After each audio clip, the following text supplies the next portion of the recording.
Your Country 103.9 KGRT, Gino Aragon here with you. And before we get to our 103 minutes of commercial-free country music, we have on a Thursday one of our favorite people in our studio today. Good morning, Kelly Jameson. How are you doing today? Good morning. You always make me feel like sunshine when I walk in here. Well, Kelly, you Thank are you. sunshine walking into my, and not the one that's catching me in the eye right here. Like, no, you are sunshine every time you walk into the studio. You're Kelly. in the spotlight, my friend. Oh, The perfect place in your studio to get a little vitamin D. There's a one small window in our studio, and we got the blinds on it so that, you know, the sun doesn't come in through too much, but there's that one little area in the shade that the sun sneaks through, and it's right in my face most of the time when it comes in there. So, you know, some people might even be able to see it on the stream a little bit, but it's actually behind me out there. But at certain times in the year, it is right there. So there you go. But like I said, our ray of sunshine for today is you, Miss Kelly, and of course with the Las Cruces Public Schools. What do you guys got going on this week? Thanks for having me. There's new leadership with the Las Cruces Public Schools Board of Education. Tuesday, at their first work session of the year, former Vice President Teresa Tenorio was voted in as president of the Board of Education. Pamela Court will take on the vice president position, and Bob Wofford was voted in as secretary. All three of those elections were unanimous votes by the Board of Education. Their next meeting will be Tuesday, January the 24th at 6 p.m. right there at the Dr. Karen M. Trujillo Administration Complex at 505 South Main. Tomorrow, Friday the 13th, is the last day to submit your name if you would like to be considered for the Athletics and Activities Handbook Review Committee. That handbook serves as an agreement between our student athletes, our students who participate in activities, or our fine arts students. They hope to get that handbook reviewed and updated before the upcoming school year. So they'll be meeting January 18th. Now, if you've put your name in for consideration and they draw it on Friday, you'll be contacted pretty quickly because, again, that first meeting will be January the 18th. Speaking of feedback, the calendar survey is out. So if you would like to contribute your thoughts and opinions on what the upcoming school calendar should look like for the 2023-2024 school year, my gosh, when you say it, it sounds like so far away. It's January. We're saying Happy New Year, and I'm already fast forwarding to the next school year.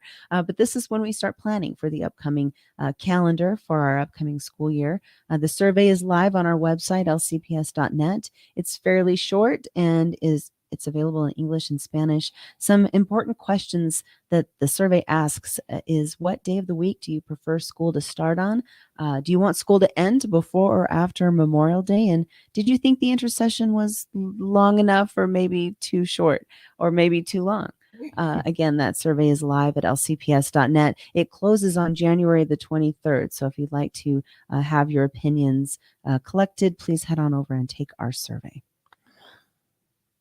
Is that the first day of school, like for classes in the semester, or like the first day of the week every week?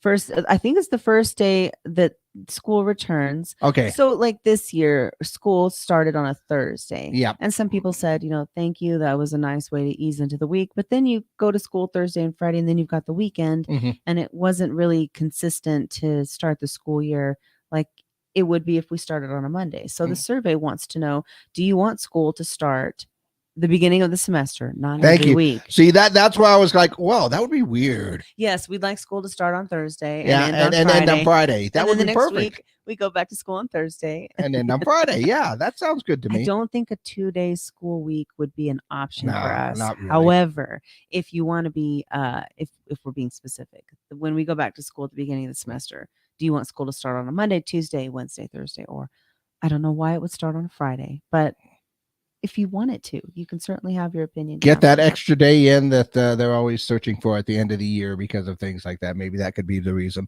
Okay, absolutely. So that now that we've clarified that out of the way, again, that survey is live at lcps.net. And if you want to follow Las Cruces Public Schools, we are on social media, Facebook, Instagram, and Twitter. And if you haven't downloaded our app for smartphones, please do. It's a great way to stay in touch with what's going on at Las Cruces Public Schools. And if you have a crisis at your student's school, we will contact you using the app. So important to have that mode of communication handy should you ever need it. Absolutely. Definitely keep you informed when you download I downloaded the app, and I don't even have any kids in school, but it's always good to keep up to date with what's going on with the schools. And sometimes, like some of the surveys that you have put up there, It's for everybody that's out there in the community.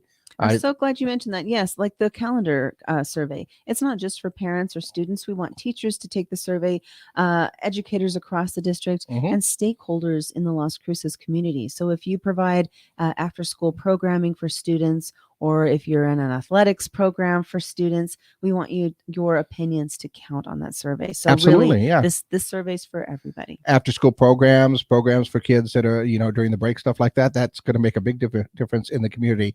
So make sure to go ahead and get that done, but very important. And once again, Kelly, thank you for coming in, and thanks for being an awesome ray of sunshine once again. Thank you, friend. Thank you. All right, we are into 103 minutes of commercial free country music. Here's Carrie Underwood on your country 103.9 KGRT.